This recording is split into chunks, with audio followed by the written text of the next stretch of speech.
committed no errors. We go now to the top half of the 7th inning.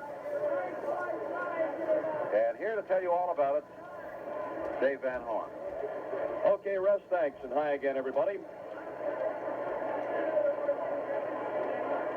That score doesn't look too good, does it? It does not, Dave. I was just thinking... It's hard to bring yourself to say, well, this looks like it, but it looks like this is it. It does. 10-1 Pittsburgh. Feel bad about it, Dave.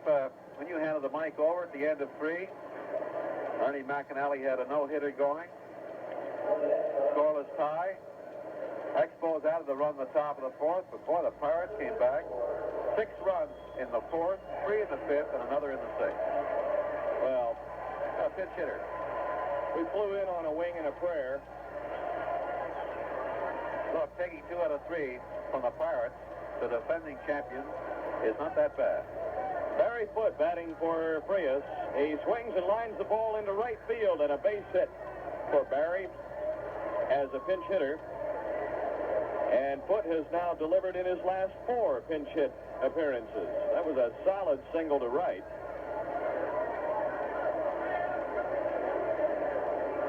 And Clyde Mayshore will bat here.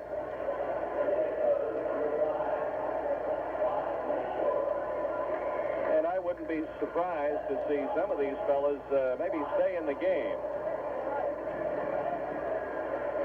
Of course, a lot yet to be decided here in the East. Our final position to finish, pending the outcome of the Cardinal game, and of course the New York Mets-Chicago Cubs doubleheader. Strike called on Clyde Mayshore. Clyde, right-handed batter, hitting .206.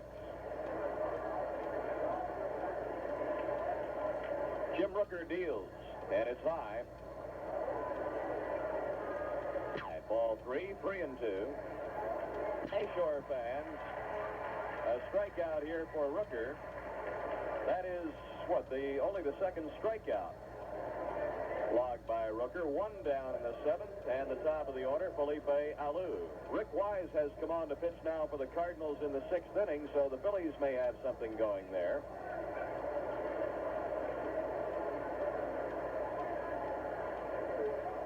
Cardinals leading 2-1.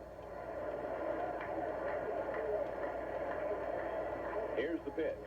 Outside. A ball and nothing.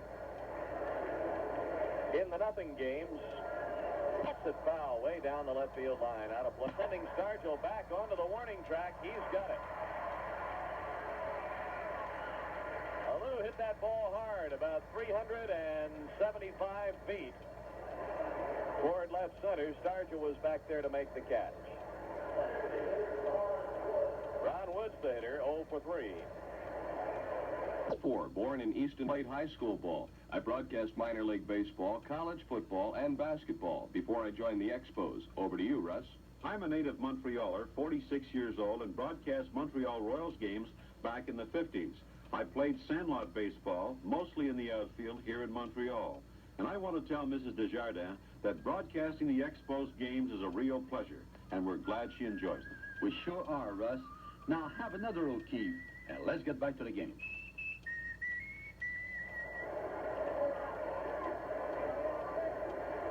Here at Pittsburgh in Three Rivers Stadium, the fans standing for the 7th inning stretch. Their Pirates are leading this ball game 10-1. Tony comes on to face Hernandez.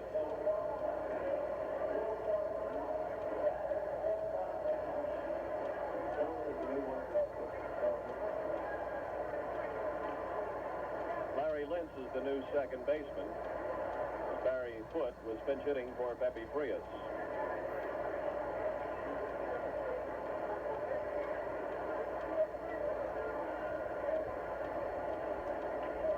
Hernandez struck out in his only previous at-bat, lifts a high fly ball down the right field line. It falls foul. Strike 1.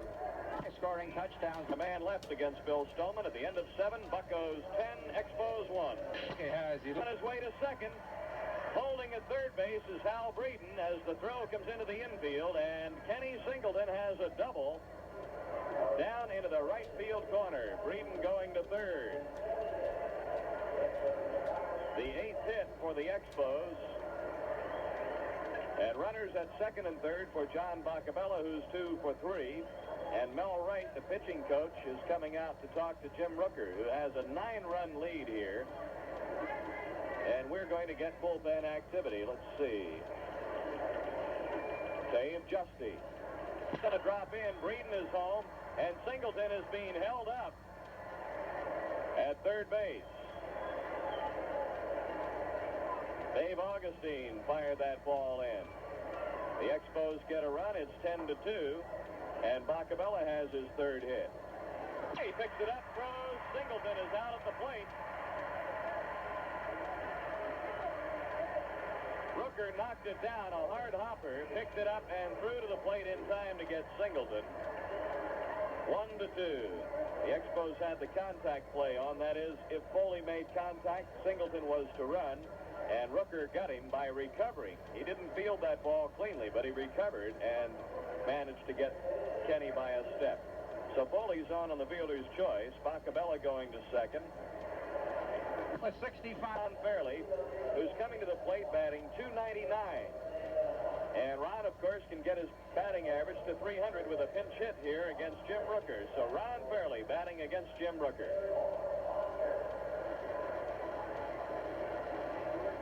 Rooker serves, and he tried to bunt to get on and fouled it off the third base side. He had Hebner back. Strike one to Ron. The Mets 5, the Cubs 2 in the 6th inning, second game of the doubleheader.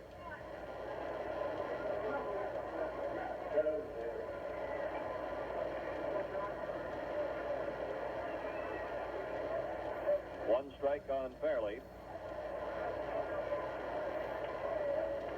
Here's the pitch down low. They now go to the bottom of the 6th, 5-2. New York. Leon Jones with a 2-run homer in the 6th inning. Here's the 1-1, and that's pop foul back to the screen. 1 ball and 2 strikes. Again, Fairley was trying to bunt to get on.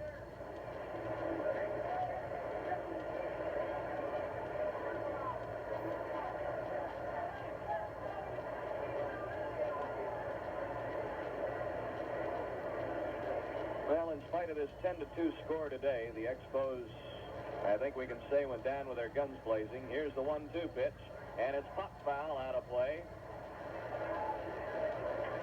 Going into New York, their backs to the wall. They took a big game on Wednesday in beating the Mets. Came in here and took the first 2 games of this Pittsburgh series.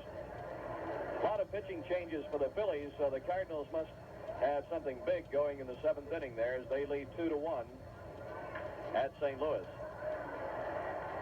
Here's a high fly to left center, and Augustine, the center fielder, is under it. He's got it, and Ron Fairley is out. Well, Ron went up there and made a bid to get that hit to get his batting average up to .300. Fell short on a couple of bunt attempts that he fouled off. Now here's Felipe Alou. Up with it, throws on the first in time for out number 2. The Expos, for the first time this season, on this, the last day, have been eliminated. Ronnie Wood's 0 for 4. Here's the pitch. And a drive high into the air to left. Stargell backs up. This could be the season. It is.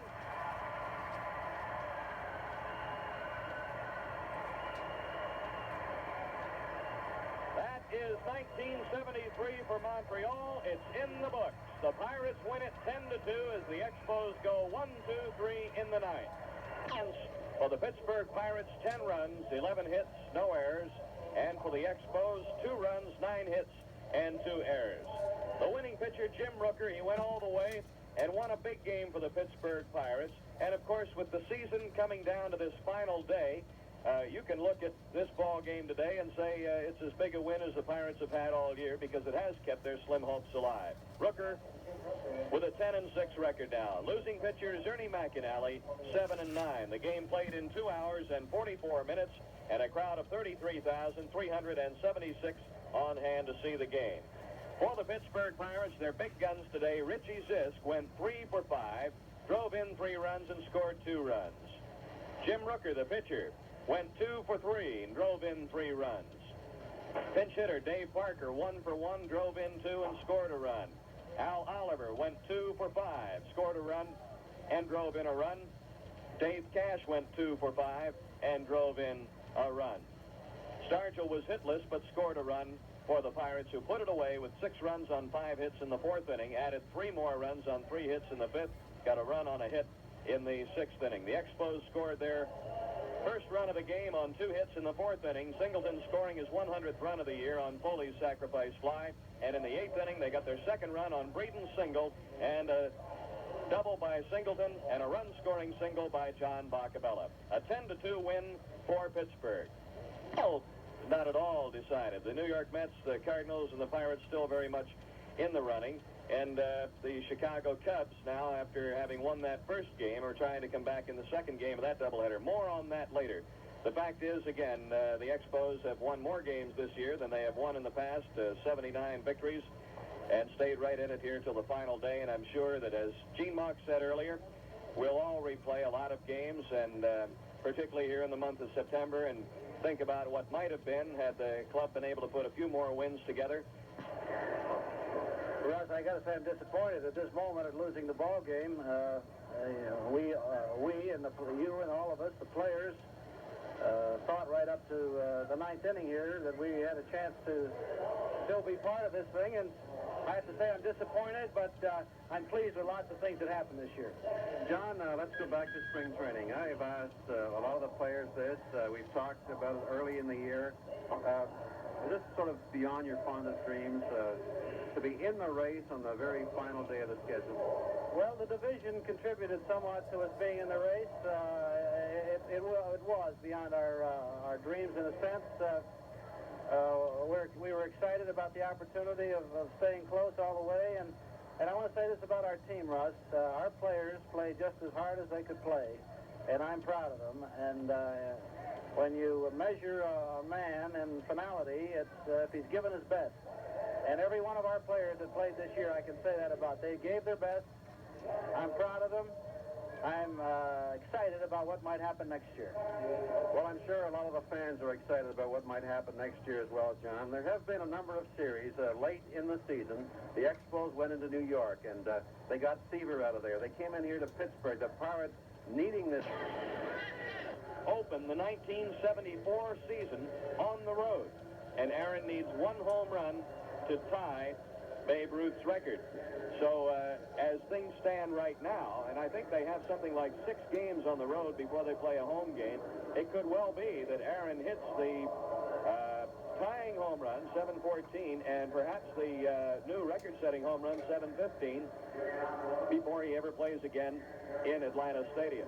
At any rate, Houston won 5-3 today. Aaron did not hit a home run. As a matter of fact, the only home run there was hit by Cesar Cedeno of the Astros, who finishes up the year with 25 homers. Over 40,000 in Atlanta today. So that's the National League. Over in the American League, we wanted to mention Ken Singleton finishes up the year with a .303 batting average, with 100 runs scored, 26 doubles, 23 home runs, 103 runs batted in, and 122 walks. Just a tremendous year. Bob Bailey, offensively, the number 2 man on the club, with a .273 batting average, 77 runs scored.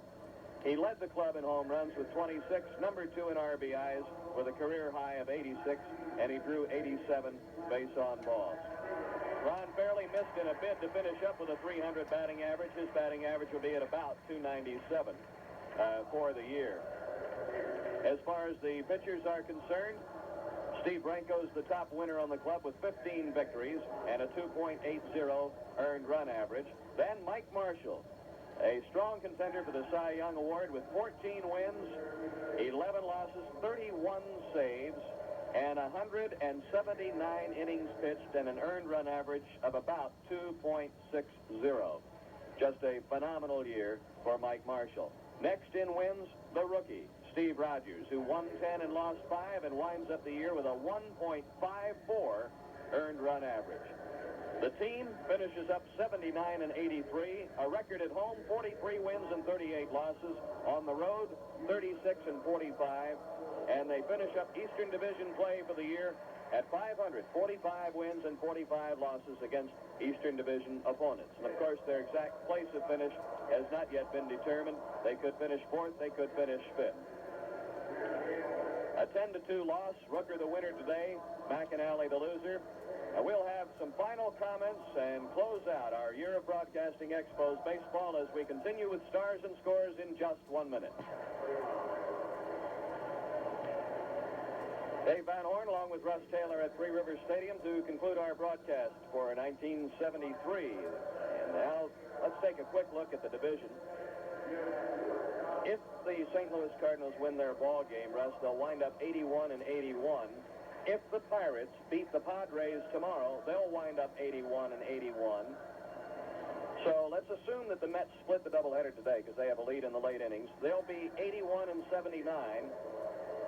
They will have to win both games tomorrow, or at least one game tomorrow. They'll have to split the doubleheader tomorrow with the Cubs to win the East. However, if the Cubs should defeat the Mets 2 games tomorrow, there would be a 3-way tie between the Mets, the Cardinals, and the Pirates. But that's an iffy situation. The Cardinals apparently are going to win their ball game today. They have to hope that the Cubs can beat the New York Mets. So it's still up for grabs. The Expos still have a shot at finishing 4th in the division. If the Cubs lose this second ball game of the doubleheader, they'll be 77-83. And then the best they can do would be to sweep the doubleheader tomorrow and give them an identical record, Montreal, of 79-83. So the Expos could wind up by themselves in 4th or tied. So the Expos have a pretty good chance then of finishing 4th. And of course, Dave, they've never finished as high as 4th spot before in the National League. Well, it's going to be an interesting day to watch tomorrow. We could have some results of these finals here in just a moment. Now, I'll check on that right before we sign off. But I think that before we go, there's some people we ought to thank. Well, Dave, yes. All the regular stations, of course, who have been with us over the years in the Expos Baseball Network. And I thought perhaps on this closing broadcast, I'd mention some of them for you. Our flagship stations, CFCF in Montreal and CKTS in Sherbrooke. In Ontario, the listeners and the people at CJBQ, Belleville, Ontario, CKLB in Oshawa and CKQS-FM in Oshawa, CKBY-FM serving the Ottawa area, CHOV in Pembroke, CKLC in Kingston, they come on in the stretch run, CHML in Hamilton. Out west, CJOB in Winnipeg, CHQR in Calgary, also CFRN in Calgary on the Expos Baseball Network. And down in the Maritimes, CFBC-FM in St. John, New Brunswick, CJCB-FM in Sydney, Nova Scotia.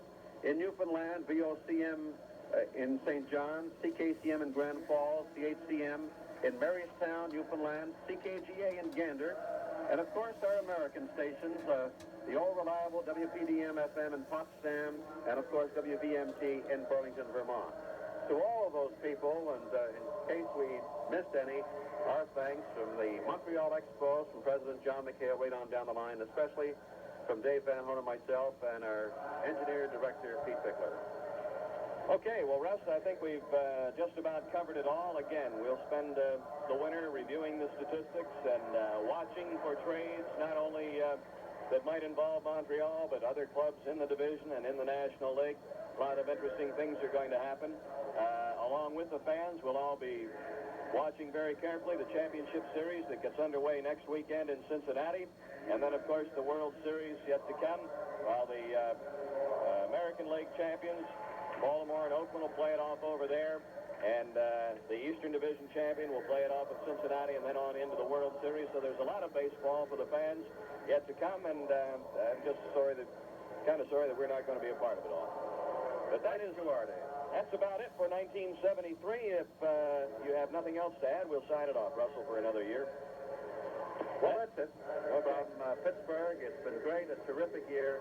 Hope to see everybody next year. That's it for 1973. A special thanks to our engineer, Pete Pickler, who's done a great job for us all year. These